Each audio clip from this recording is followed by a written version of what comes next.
ගොඩක් අය මගෙන් අහලා තිබ්බා කොහොමද Anyship site එකෙන් anime බලන්නේ කියලා. ඇත්තටම මේ වීඩියෝ ගොඩක් කලින් කරන්න තිබ්බේ. sorry මට time එකක් තිබ්බේ නැහැ.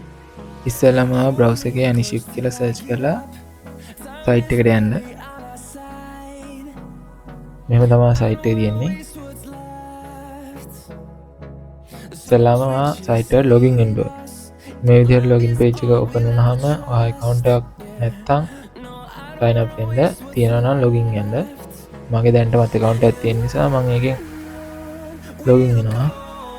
හරි එහෙනම් login වුණාට පස්සේ මෙහෙම තමයි interface එක තියෙන්නේ. ඉස්සෙල්ලම මම ඔයාලට කියලා දෙන්නම් දැනටම site එකේ තියෙන anime එකක් බලන්න කොහොමද කියලා. ඔයා ඉස්සෙල්ලා menu එකට යන්න. menu එකේ තියෙනවා watch now anime කියලා. එකකින් ගියාම මෙතන තියෙනවා movies වෙනම තියෙනවා TV series වෙනම තියෙනවා. මෙතන තියෙන anime ඔයාට දැන් බලන්න පුළුවන් තත්ත්වයේ තියෙන anime තමයි මෙතන තියෙන්නේ. රික්වෙස්ට් කරන්න ඕනේ නැහැ. සාම්පල් එකක් විදිහට මම මේක වෙන්නන්නම්. movies වලට ගියාම සාම්පල් එකක් විදිහට death note තෝරගන්නවා. ඒක ක්ලික් කරලා අසල ගියාම මෙතන watch now at least දාපුවම ඔයා site එකේ save වෙන එක ඉතින් දන්නවනේ. මෙතනින් watch now වෙන්න. මේක ඉතින් සාමාන්‍ය ඉතින් ඒක කියන්න දෙයක් නැහැ.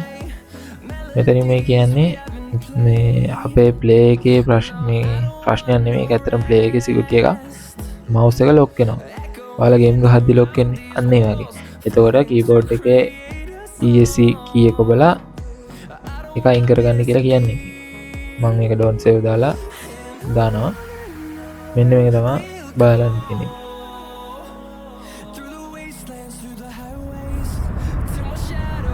බැල හැකි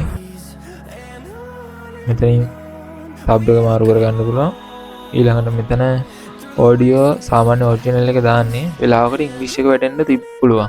එහෙම වුණොත් මෙතනින් ඇවිල්ලා මේ ට්‍රැක් දෙක මෙතනින් ජපනීස් එක දාගන්න. දැක්කනේ මේකෙත් ඉංග්‍රීසි ඇහලා තියෙනවා. ඊට පස්සේ බැරි වෙලාවත් මේක ස්පෙෂල්. බැරි වෙලාවත් වීඩියෝ එක ප්ලේ වුණේ නැත්තම් සාම්පල් එකක් විදිහට පෙන්වන්න ගන්න නැහැ මෙතන. මෙතන සාමාන්‍ය තියෙනවා 404 කියලා මේ error එකක් ගන්න. මම image එකක් තිබ්බොත් දාන්නම්.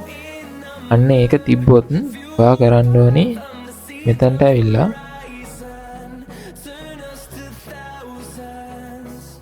video broken not playing කියන එකට ටික් එක දාලා submit කරන්න. එහෙම වුණොත් ඔයාලට විනාඩි ඒකත් උපරිම පැය භාගයක් ඇතුළත වගේ මේ වීඩියෝ එක වැටේ. ඒ වැටෙයි. එහෙමත් නැතුව ආයෙත් 40 ගන්නොත් එහෙම ඒ කියන්නේ 40 තිබිලා ඔයා අර report කරාට පස්සේ මේක වැටෙනවා මේ waiting for upload කියලා. එහෙම වැහලා ඊට පස්සේ processing mode එකට වැහලා තමයි ආයෙ වීඩියෝ එක තියෙනවා නම් වීඩියෝ එක අප්ලෝඩ් වෙයි. නැත්තම් 404 error එක වැටෙයි. එහෙම තිබිලත් 40 error එක වැහුනොත් ඔයා මෙතනින් මේ report කියලා ටැබ් එකක් තියෙන යටම අන්න ඒකෙන් adminට ඒ කියන්නේ මට මෙතනින් කම්ප්ලේන්ට් කරන්න පුළුවන් වීඩියෝ එකද මිස් වෙලා තියෙන්නේ සබ්ටයිටල් එකද මිස් වෙලා තියෙන්නේ කියලා. ඊට පස්සේ ඔයාගේ වීඩියෝ එකේ හොඳට වීඩියෝ එක තිබිලා ඒකේ සිංහල සබ් එක නැතුව ඉංග්ලිෂ් ජපන් වගේ අනිත් සබ්ටයිටල් විතරක් තිබ්බොත් ඔයා කරන්න ඕනි මෙතන ආයෙත් මේ මෙතන ප්ලේ එකේ තියෙන උඩ තියෙන රිපෝට් බටන් එකට ඇවිල්ලා මෙතන සබ්ටයිටල් මිසින් අන්න ඒක සබ්මිට් කරන්න ඕනි. එතකොට සබ්ටයිටල් එක වැටෙයි. ඒක නම් උපරිම විනාඩි 5ක් විතර යන්නේ. සබ්ටයිටල් එක අප්ලෝඩ් වෙයි. ඒත් නැත්තම් ඒ කියන්නේ මේකේ සබ්ටයිටල් එකක්වත් නැත්තම් එක්කෝ තියෙන සබ්ටයිටල් වැඩ කරන්නේ නැත්තම් එහෙම වුණොත් විතරක් මෙතනින් සබ්ටයිටල් මිසින් දෙන්න. එතකොට ඒක බලලා මම ඒක ඇඩ් කරන්න. ඒක තමයි ප්ලේ එකේ කතාව. දැන් anime එකක් රික්වෙස්ට් කරන්නේ කොහොමද කියලා. anime එකක් රික්වෙස්ට් කරන්න ගියාම නැති anime එකක් අපි තෝරගමු. මම movie එකක් තෝරගන්නම්. menu එකට ආවොහම menu එකේ මේ පල්ලේ තියෙන ඔක්කොම රික්වෙස්ට් කරලා නැති ඒවා සාමාන්‍යයෙන් තියෙනවා. මෙතන මම movie එකක් තෝරගන්නවා. මොකක් හරි short එකක් තෝරගන්නම් බලන්නත් ලේසියෙන්ද.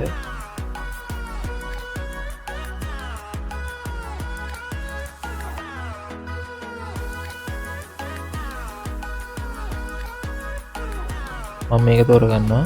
මේක මම හිතන්නේ TV series එකක්ද දන්නේ. ඔව්. TV series එක movie එක කමන්නේ. මේක තමයි. මෙතන රික්වෙස්ට් anime දෙන්න. විශේෂයෙන් මතක් කරන්න ඕනේ මෙතන ඔයාලට ලිමිට් කරලා තියෙනවා. ලිමිට් කරපු ගාන මෙතන පෙන්නනවා රික්වෙස්ට් කරද්දී. සාමාන්‍යයෙන් දැනට තියෙන දවස් 3කට එක TV සීරීස් එකක් සහ මූවි දෙකක්. ඊට පස්සේ රිෆ්‍රෙෂ් කරන්න සයිට් එක.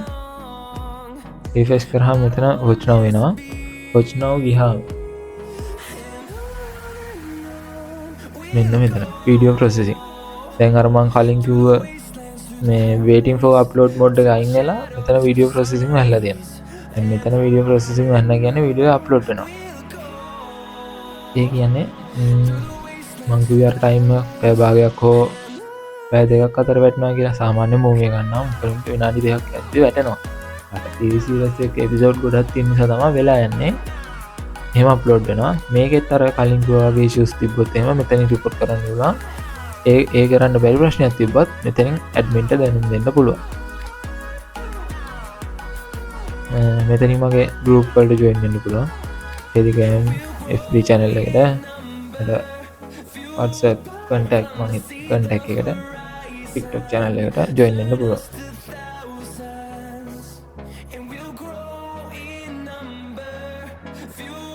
මම විශේෂයෙන්ම user කෙනෙක්ට recommend කරන්නේ ඔයා මේ වීඩියෝ එක බැලුවොත් කමන්නේ මේ user guide එක හොඳට කියවන්න. ඒ කියවලා ටිකක් idea එකක් ගන්න. මෙතන දාලා තින්නේ ඔයාලට කියවන්න තමයි. ඒක skip කරන්න නෙමෙයි.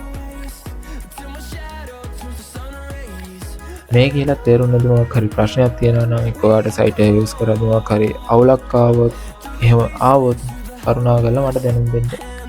ඊට මම ඒකට විසඳුමක් දෙන්නම්.